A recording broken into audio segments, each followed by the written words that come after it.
Ashok Buildcon को मिला राजमार्ग परियोजना के लिए 1,000 करोड़ रुपए का ठेका। अशोक बिल्डकॉन की अनुषंगी अशोक कंसेशंस लिमिटेड को भारतीय राष्ट्रीय राजमार्ग प्राधिकरण से तेलंगाना में एक राजमार्ग परियोजना के लिए 1,000 करोड़ रुपए का ठेका मिला है। नई दिल्ली। अशोक बिल्डकॉन की अनुषंगी अशोक कंसेशंस लिमिटेड को भारतीय राष्ट्रीय राजमार्ग प्राधिकरण (NHAI) से तेलंगाना में एक राजमार्ग परियोजना के लिए 1,000 करोड़ रुपए का ठेका मिला है। कंपनी ने शनिवार को BSI को इसकी जानकारी दी। कंपनी ने कहा कि इस ठेके के तहत उसे तेलंगाना में भारतमाला परियोजना के तहत कांदी से रमसनपल्ले के बीच NH 161 को 4 लेन का बनाना होगा। परियोजना की लागत 1,000 करोड़ रुपए है। फास्टैग परियोजना की सफलता के लिए बेहतर प्रौद्योगिकी सुनिश्चित करे NHAI, गडकरी।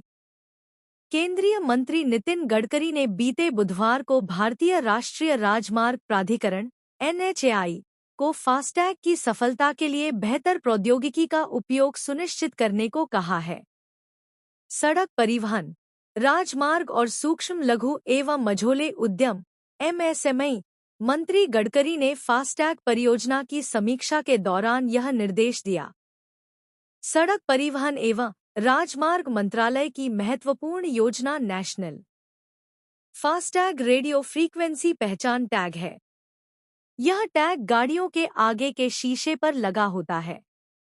इससे जब संबंधित यात्रा वाहन टोल प्लाजा से गुजरेगा, पथकर उससे जुड़े प्रीपेड खाते से स्वतः कट जाएगा। इस लेनदेन के लिए गाड़ियों को रोकने की जरूरत नहीं होगी। यातायात के सुचारू आवागमन के लिए इस योजना को पूरे देश में लागू किया जा रहा है। हालांकि केंद्र ने सड़क के एक लेन को हाइब्रिड लेन रखने का निर्णय किया। इस लेन में फास्टैग के साथ अन्य माध्यमों से भुगतान स्वीकार किया जा सकेगा। मंत्रालय ने एक बयान में कहा, राष्ट्रीय राजमार्गों पर लगे टोल प्लाजा पर 1 दिसंबर से NETC फास्टैग के क्रियान्वयन को लेकर प्रगति की समीक्षा की गई। समीक्षा में मंत्री ने कहा कि NHAI द्वारा दैनिक परीक्षण के दौरान जो भी प्रयास किए जा रहे हैं, अगर उसमें कोई मसला आता है तो उसका समाधान जल्द हो। गडकरी ने इस योजना के क्रियान्वयन को लेकर उच्च स्तर पर समीक्षा का निर्देश दिया है ताकि योजना को सही ढंग से क्रियान्वित किया जा सकता है। बम्बई शेयर बाजार को दी जानकारी में कंपनी ने बताया कि उसे झारखंड बिजली वितरण निगम लिमिटेड की ओर से इस संबंध में आशय पत्र मिला है। इसके तहत उसे रांची और मेदिनीनगर में शहरी विद्युतीकरण के काम को पूरा करना है। इसके अलावा एकीकृत बिजली विकास योजना IPDS के तहत राज्य के 12 शहरी इलाकों में बिजली आपूर्ति करनी है।